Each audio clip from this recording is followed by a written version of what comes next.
Hi everybody, here I'm ready to show you. I've been tagged to show two of my favourite knives, so I'm going to make a quick response. Here you can see a really traditional kitchen knife, one of my favourite knives. It's got ivory effect handle, it's actually plastic moulded, really nice and sharp.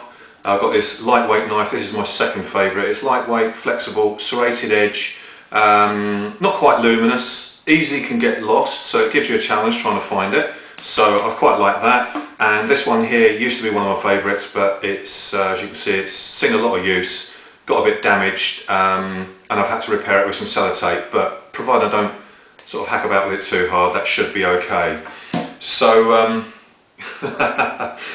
oh dear, sorry about that. I just had the need and desire to spoof it up a little bit.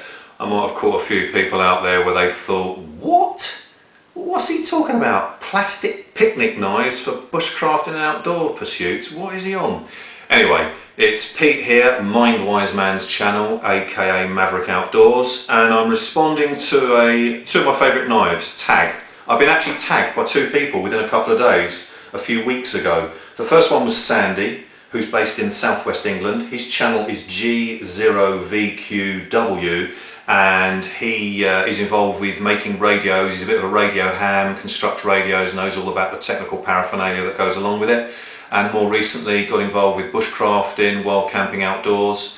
I've been watching some of my videos, got interested in wild camping and what have you, made contact with me. Since then we've been in contact with each other, and he's developing his skills and getting outdoors and living the great outdoors life. So good on you, Sandy, keeping up your bushcrafting. And then the second person, a few days later, was Mika, who's based in Stockholm in Sweden.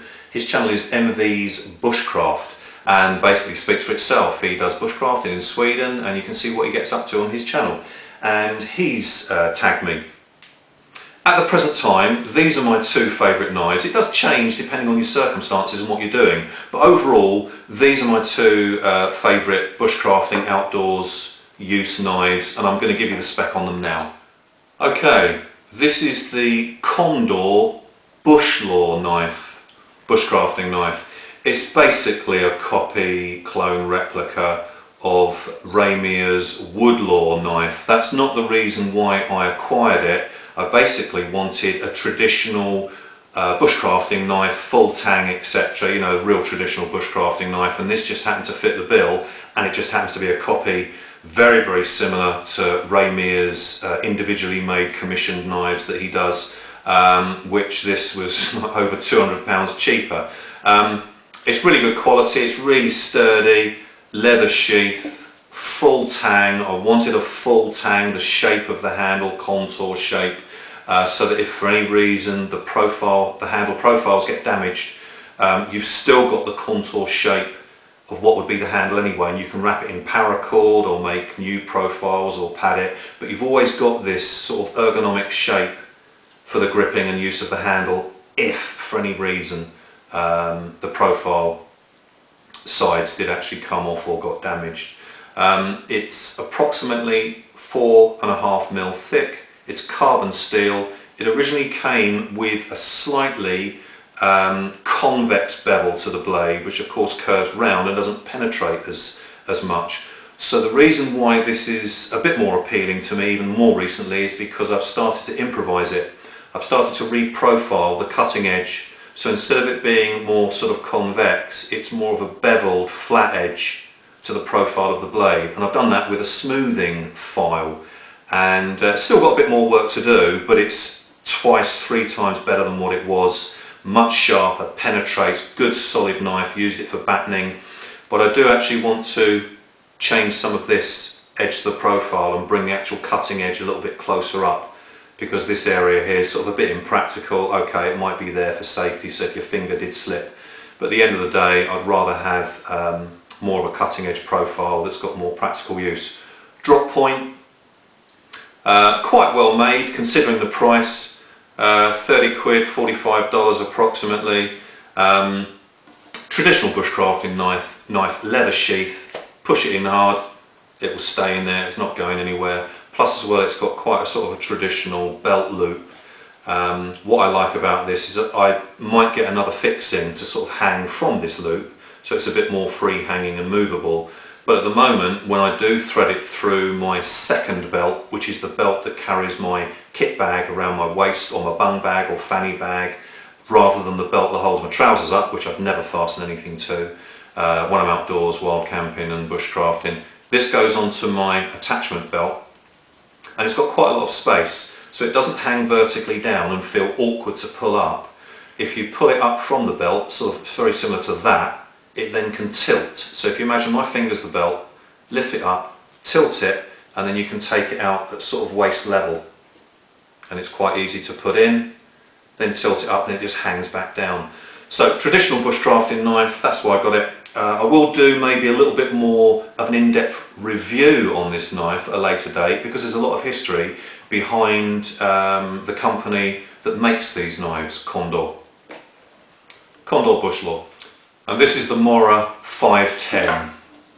Plastic moulded handle, carbon steel blade which is just over 4 inches long, flat bevel edge, really easy to maintain, really great sharpness to this knife, nice contour, ergonomically shaped handle. And the uniqueness with the 510 is that I think in comparison to virtually the majority, or if not all, of the other Mora knives, which normally have the tang about halfway to slightly more, the 510 has got it 3/4. Apparently Mora ceased making these knives about 2 years ago, year and a half, 2 years ago, and it was Ray Mears who commissioned Mora to start manufacturing these knives again for his company. And when I found out that this one was coming back on the market, I was actually going to get one of Mora's other type bushcrafting knives, but when I found out this one was coming back on the market, because it's had a reputation for having a 3/4 length in the handle tang, I waited to get this to replace my clipper, which has gone walkabout. So again, it's about 4-inch blade, 2mm thick, moulded plastic hand. It's got a real good feel to it. You can really feel that the blade is part of the handle because of that 3/4 protrusion tang into it. Plastic moulded sheath, has a drainage hole at the end, which I threaded 10 foot length of paracord through, knotted one end, the unknotted end, threaded it through, pulled it until it caught on the knot, made a half loop clove hitch, wrapped it round a couple of times, back down again, and then double clove hitched it to fasten it. But underneath the paracord I've also got about 1.5 meters of really strong industrial style reinforced black duct tape. I'm also going to put some more around this upper half as well. Water can still drain out of it, it's not a problem. It's not as if I've blocked up that hole, considering you don't want any unnecessary dampness getting onto the carbon steel blade. Fits in, great, really good fit. Once you sort of push it in, it gets that solidity to stay in securely. One thing about the belt loop, only just one little obstacle here, it's sort of plastic moulded onto the upper edge of the opening of the sheath. With a little bit of force of habit, it could maybe fatigue and maybe snap off. Plus as well, see, this is really coming to use now. We laughed earlier. Imagine this knife blade is the belt. It's quite narrow in there, as you can see, and if that was hanging off the belt like that, it's sort of quite rigid, it's not going to move anywhere. So it means that when you want to unload the knife out the sheath, it's always got to be vertically upright. Now for me personally, I like a bit of manoeuvrability with the belt connection. So what I did, I got literally a key ring spring loop, threaded it through where the belt would go obviously, and then on the loop put a carabiner. So when the knife is on your belt, it's easy to manoeuvre. I preferably like to unload my knife on a near enough horizontal type movement rather than upward movement, because I think having it sort of at an angle or horizontal is much more easier to control, and it's a more of a smoother natural movement to unsheath your knife rather than pull it upwards.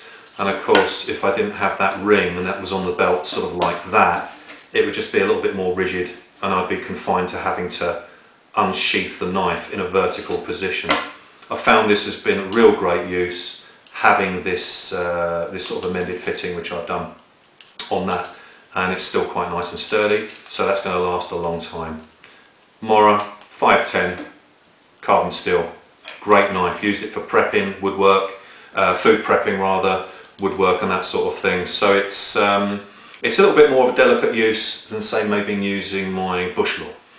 And finally, just share with you my EDC knife. I always take this with me. I know there's many more sort of super technical, multi-bladed, extra attachments in the lever connections, etc. But I got this just over a year ago from a gunsmith shop. There's not many of these type shops around in the UK nowadays because of gun licence laws and what have you. But this just happens to be a shop about 15 miles from where I live, and it's a real traditional, classical shop. The guy's a gunsmith.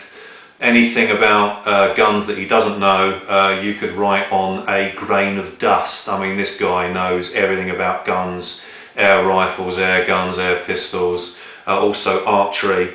And when I got to find out about this shop, I just used to go in there and just was in there for about an hour, just in heaven, just looking at all the hunting stuff, all the bushcrafting type bits of equipment, from knives, just everything you can imagine. Imagine yourself going into a shop that stocks all this equipment, especially these three. No, I'm joking. You can imagine what it's like. So I saw this knife, and I don't know what it was. It's just something that just attracts me. Just this little panel, just this little coloured panel there. Don't know what it was. Some sort of thing that I was looking for. And this is what I keep on me every single day. Even when I'm going to the gym, this is on the side, and of course it is impractical when I'm then working out, I'll put it with my kit bag, but this goes with me everywhere, this knife. Mainly because I want it single hand operation. If for some reason I can't get your normal pen knife where you have to pull it out, etc.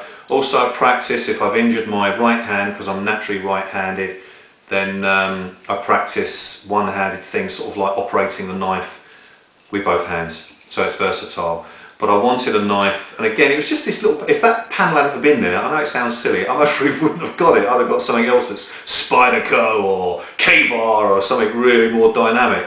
But just something about it, and I thought, yeah, it's just a nice little knife. I want it just, the aesthetics of it, I don't want it super technical, but I want it one-handed operation. Stainless steel, made by a company called Whitby, which I think are still based in England. Around the Sheffield area, North England, where the stainless steel industry basically operated globally for the world. Of course that ceased to exist now. But anything you can get Sheffield steel has got a little bit of history to it. But this is, say, my everyday carry. Got a little key ring loop, very, very strong belt clip here. I don't normally like to rely on belt clips, but this one is really sturdy, and it can attach to even my key fob as well. It's just under 3 inches long. I just really like this knife, but this is with me, regardless of all this stuff. This is with me wherever I go, if I'm not kitting out, EDCing or anything like that. This really is my main EDC carry, so to speak. So that's all my knives. Main two, those ones, yeah, consider now and then. Kidding aside, that's the tag. Thanks for watching. Hope it's given you some ideas as always, and I'll catch up with you in another video soon. Cheers.